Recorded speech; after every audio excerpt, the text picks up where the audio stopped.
나무를 옮기며 시작되는 작업. 자연과 인공 건조장에서 최소 6개월 이상 건조시킨 나무를 사용합니다. 얘는 이제 좀 어두운 톤, 그렇죠? 얘는 좀 밝은 톤의 나무인데 서로 상반되는 나무들끼리 이제 조합을 해서 체스판처럼 만드는 거죠. 단단해서 도마로 많이 쓰이는 목재인데요. 먼저 3m 길이의 목재 중 도마로 사용 가능한 부분을 선별합니다. 크랙들이나 썩은 부분들 그리고 옹이 뭐 이런 부분들은 제품에 들어가서는 안 좋겠죠. 그런 부분들을 이제 다 버려내는 작업입니다. 도마 완성에서 절반 이상을 차지하는 선별 과정. 그렇기에 신중을 기합니다. 많은 양을 준비해도 선별 작업에서 대부분 탈락. 식재료가 올라가는 도마라 각별히 신경 쓰는 것인데요. 이제 쓸 수 없는 나무들이에요, 전부 다. 이것들은요? 네, 뗄감들이죠. 네. 또 다른 색. 얘가 이제 변제인데요. 얘들은 비를 맞추면 이렇게 곰팡이가 올라와요. 항균 기능이 없다는 거예요. 저희는 변제를 다 제거하고 제작을 합니다. 도마로 쓰이는 것은 항균 기능이 있다는 나무 중심부, 심재.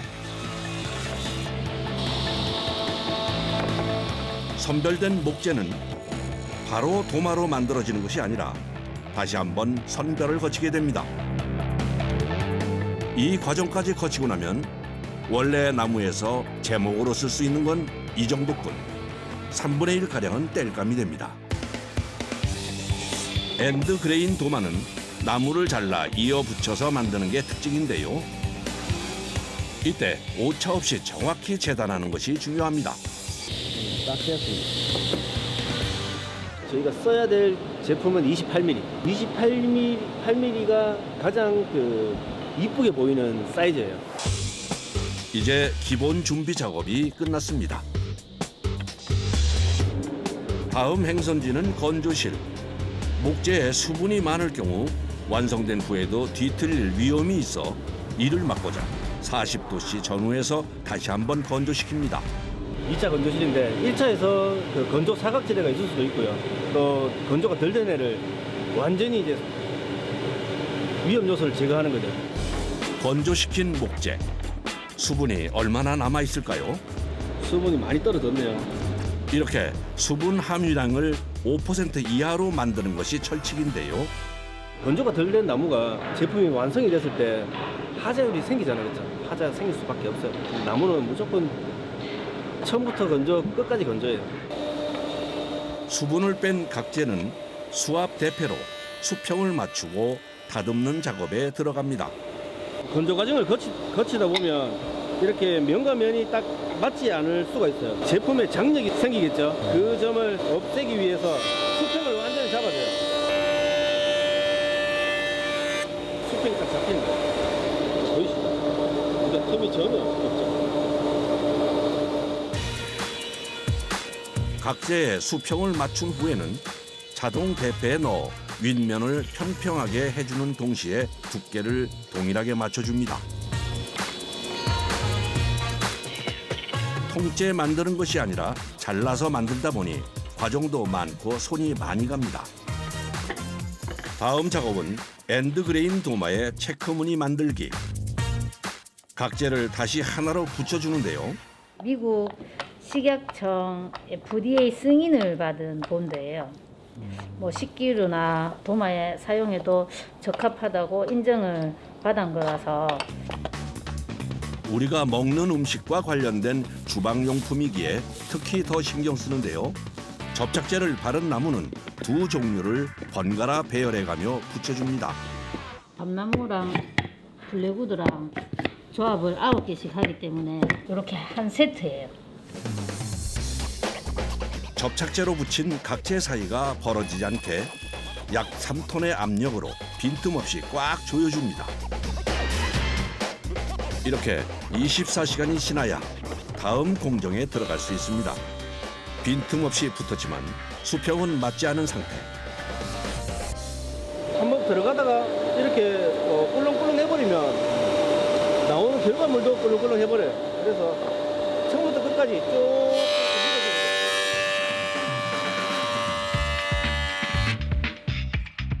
오호, 표면이 정말 매끄럽네요. 수압 대패를 이용해 밑면을 평평하게 만든 것처럼 다시 자동 대패에 넣어 윗면의 수평과 두께를 맞춰줍니다. 엔드그레인 도마 하나가 만들어지기까지 반복되는 작업. 나무 특성상 딱 어떤 그 기성품처럼 나오는 게 아니고요. 두께가 너무 들쑥날쑥하고 그리고 또 건조 과정에서 휘기도 하고 또 틀리기도 하고 그렇죠. 그런 나무를 바로 잡아야 제품을 만들 수가 있잖아요. 네, 그래서 대패 과정이 굉장히 많아요. 수많은 손길을 거치자 이제 제법 도마티가 나는데요. 이제부터는 체크 무늬를 만들 차례. 이번엔 세로로 나무를 잘라줘야 합니다. 그런데 자르다 말고 나무는 왜 살펴보는 걸까요? 눈에 보이지는 않지만 이제 잘라보면 이렇게 크랙이 이렇게 생겨요. 그 지속적으로 검수를 해도 이제 눈에 보이지 않는 부분도 있어요. 근데 자르면서 이제 힘으로 제가 살짝 이렇게 깨봐요. 그러면 미세한 크랙을 깨지거든요. 그래서 다 또 걸러내야 됩니다. 간단함이 생명인 도마에 있어서 갈라짐은 치명적인 결함. 그러기에 수시로 체크하는 것인데요. 선별 작업 끝에 도마가 될 수 있는 목재의 양은 20% 정도밖에 안 되는데요. 한 1톤의 나무에서 수분이 빠지고 이렇게 버려지고 하면 최종 결과물로 도마로 봤을 때는 불과 200kg도 안 나올 것 같아요. 도마 무늬를 맞추기 전 또 하나 살필 것이 있습니다. 요 색깔은 좀 많이 틀린 것 같지?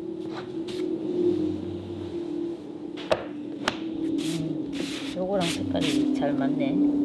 이 나무마다 색깔이 다 틀리니까요.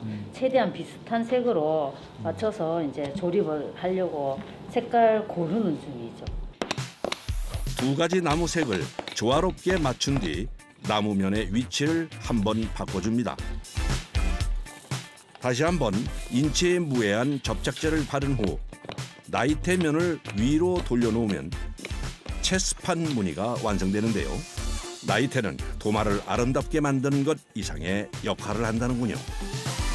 면을 세워서 작업을 하게 되면 내구성도 단단해지고 복원력도 좋아지는 장점이 있어서 나무깨를 세워서 작업을 하고 있습니다.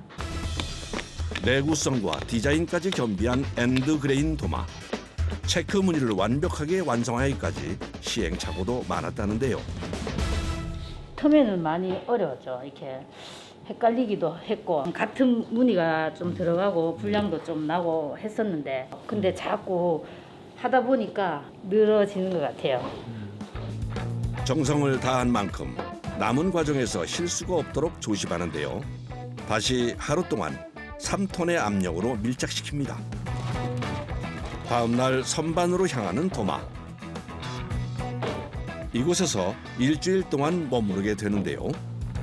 건조를 너무 많이 했기 때문에요. 지금 이 상태로 바로 가공을 해버리면 이제 고객님 댁에 이 제품이 가서 이제 또 변형이 올 수도 있거든요. 천천히 습기에 적응할 시간을 갖습니다. 완성하기까지 시간이 필요한 엔드그레인 도마. 이제 샌딩 작업입니다. 거친 벨트에서 샌딩을 시작해 고운 벨트로 마무리 짓는데요. 샌딩면이 닿은 면이랑 안 닿은 면이 표시가 나죠. 이런 안 닿은 면이 없어질 때까지 이제 계속 반복해서 샌딩을 해줘야 됩니다. 확연히 이렇게 차이가 나죠. 정말 매끄럽게 변했네요. 사용자가 편히 쓰길 바라는 마음을 담아 샌딩 작업에도 정성을 쏟습니다. 그러다 보니 통증을 달고 사는데요. 20장에서 30장 닦고 나면 그 다음 날은 못 닦아요. 발목이 너무 이제 물이 들어가서 상체를 힘을 누르잖아요. 여기가 시큼시큼합니다. 지금도.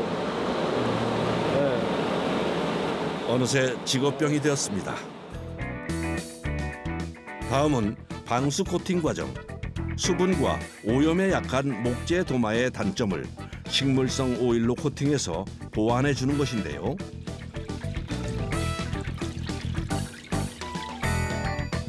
코팅 작업이 끝나자 또 뭔가를 가져오는데 이 검은 액체는 뭐죠?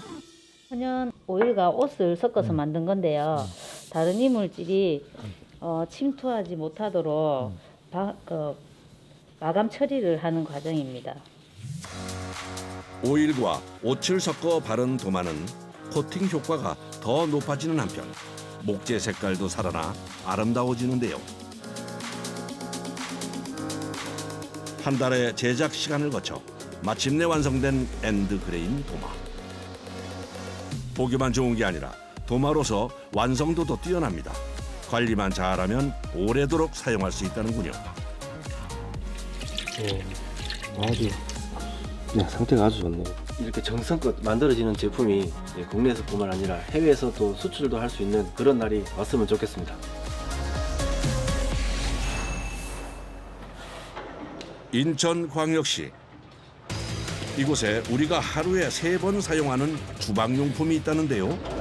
뭔가 분주하게 만들어내는데 도통 감이 오질 않습니다. 기계 사이를 몇 번 들어갔다 나오니 뒤집게 같기도 하고요. 또 한 번의 과정을 거치자 아하, 이제 알겠습니다. 숟가락이었네요. 처음부터 시작하면은 기계 작업만 완성품을 만들기 위해서는 7공정이 들어가는 거예요. 7공정. 단순하게 생긴 모양에 비해 많은 공정이 필요한 숟가락. 어떻게 만들어질까요? 식기나 나이프, 포크, 숟가락 만드는 스테인리스 원자재입니다. 녹이 덜 쓸고 단단해서 수저 등을 만들 때 많이 쓰는데요. 보통 2에서 3.5mm 두께를 사용합니다. 한 묶음에 1톤 정도 된다고요. 거의 4톤 가까이 되는 거죠. 일반 숟가락으로 만들면 3만 한 5천모 정도예요. 가장 먼저 스테인리스 판을 금형 기계로 넣어 1차로 숟가락 모양을 만들어줍니다. 프레스 방식으로 숟가락처럼 대량 생산하는 물건을 만드는데 특화된 방법이죠. 첫 공정은 이제 그냥 모형을 따는 거예요. 그래 기발이라고. 판의 크기가 가로 220mm, 세로 610mm인데요. 이 정도면 몇 개의 숟가락이 생산될까요? 많게는 한 40개 이상도 나올 수도 있어요. 적게는 28개 그 정도 나오죠. 스테인리스를 자를 때 가해지는 압력이 5톤. 순식간에 사고가 발생할 수 있어 잠시도 긴장의 끈을 놓을 수 없습니다. 돈을 완전히 이렇게 들어간다고요. 그냥 안으로 들어가면은 돈을 다치죠. 그리고 이제 이게 굉장히 날카로워요. 이거 하면은 그냥 돼요. 항상 장갑을 쓴 상태에서 작업을 해야지. 해외에서도 주문이 밀려드는 상황이라 쉴 틈 없이 작업을 이어가는데요. 1차 지발 작업을 마친 숟가락은 아직 좀 낯선 모양입니다. 바로 다음 공정인 아변에 들어가는데 쉬워 보이지만 이게 또 어렵다는군요. 이거가 제일 중요한 거야. 그러니까 모양이 나오니까. 회전하는 롤 사이에 숟가락의 머리 부분을 넣어 한 개씩 골고루 넓게 펴주는 작업. 매일 10,000개씩 반복하다 보면 고될 수밖에 없죠. 이게 일이니까 무겁잖아요. 일단은 이걸 몇십 년 했으니까 하는 거지 초보자들은 못해요. 아변이 끝난 숟가락은 다음 공정으로 넘어가는데 좀 전에 아변 작업과 같은 거 아닌가요? 2차 아변을 하는 거죠. 요 1차 미는 거를 2차 아변을 해갖고 이렇게 더 넓히는 거예요. 이렇게 보니 확실히 넓어졌네요. 보통 머리 부분을 30mm에서 최대 55mm까지 늘려야 하는데 한 번에 넓히는 기계가 없어 2번에 걸쳐 작업합니다. 이제 남은 건 손잡이 차례. 이렇게 가공하는 것을 병합이라고 하는데요. 딴 상태는 이게 거칠거칠한데 이게 병합을 하면은 매끈매끈해요. 손잡이를 매끄럽게 해주고 강도를 높여주는데요. 기계가 내려올 때 발생하는 압력이 150톤이라 특히 더 신경 쓰이는데요. 이렇게 들어가잖아요, 이게. 손이 넘어가면은 다칠 수가 있어요. 신경 많이 써야 돼요.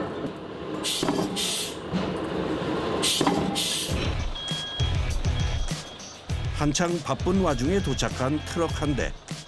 숟가락 머리를 동그랗게 자르는 반절 작업은 이곳에서 할 수 없어 전문 업체에 맡긴 것인데요. 반절 작업을 거치니 이제 숟가락다워졌죠. 바로 이어지는 다음 공정. 시끄럽게 돌아가는 기계에 숟가락을 왕창 쏟아 넣는데 이건 대체 무슨 과정인가요? 진동 발열을 해갖고 이 돌이 이 진동을 해갖고 이게 돌아가면서 이 연마제 묻은 거 털어내는 거예요. 여기 묻은 거를 이걸 털어내는 거예요. 진동 속에서 돌과 함께 움직이면서 연마제를 비롯해 때까지 제거된 숟가락. 여러 과정을 거쳤지만 아직도 숟가락이라 하기엔 너무나 납작한 모양. 우리가 아는 숟가락을 만들기 위해 필요한 게 움푹 눌러주는 호기 작업인데요.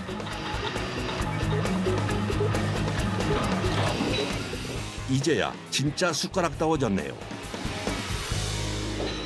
육안으로 보면은 여기가 요 부분이가 매끈해야 돼요. 여기가 안에가 찍히는 게 없어요. 여기가 매끈해야 돼요. 생김새를 갖췄다고 끝이 아닙니다. 이번엔 숟가락에 광을 내주는 연마 작업에 들어가는데요. 지금까지와 다르게 여러 개를 한 번에 집게로 고정시켜 빠르게 이루어집니다. 그런데 자세히 보니 기계마다 숟가락 연마하는 부분이 조금씩 다른데요. 요 부위를 작업을 하는 거고 반 정도만 이걸로 작업을 한다고 요 부분, 요 사람으로 말하면 목, 여기 앞뒤로 깎아내는 거예요. 이 밑에도 이 광목이에요. 위에도 이것도 광목이고. 한 번 더 표현을 해주는 거. 이렇게 때 같은 게 하나도 없잖아요. 지금. 네. 기계를 이용한다고 하지만 단계별로 작업자들이 옮겨줘야 해서 수작업과 다름없는데요.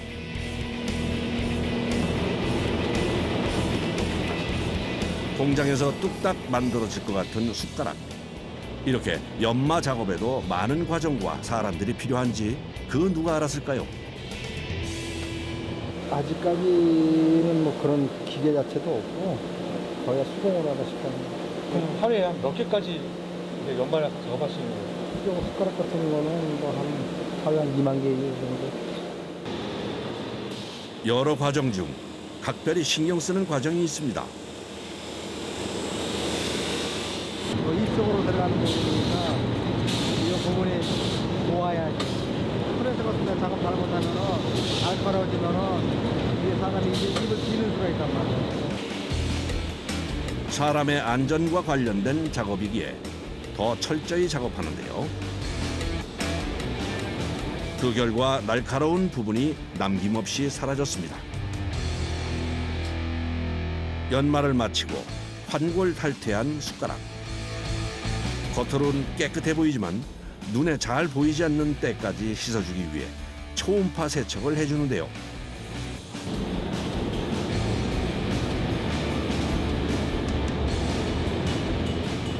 이제 최종 관문인 검수 작업만 남았습니다. 매 눈으로 불량품을 골라내는데요. 방이 나야잖아요. 그러면 이거 방에 이런 데가 안 날 수도 있어요. 괜찮아요. 이런 거 안 되니까 이제 빼는 거예요. 불량으로. 찍을 때 이물질이 들어간지 모르고 그냥 찍어버리면 이제 불량 나는 거예요. 불량품을 검수하는 사이 옆 작업장에서 젓가락 생산이 한창인데요. 숟가락에 비해 과정이 많이 생략됩니다. 지발과 병합 과정을 거치면 끝이죠. 드디어 완성된 수저. 보이지 않는 곳에서 오랜 시간 각자 맡은 바 최선을 다해온 사람들. 이들의 수고가 수저에 고스란히 담겼습니다. 내가 만든 제품이 우리나라 사람들이 식사하는데 즐거움을 느낀다든가 아니면 뭐 편하게 먹을 수 있는 그게 좋은 거죠.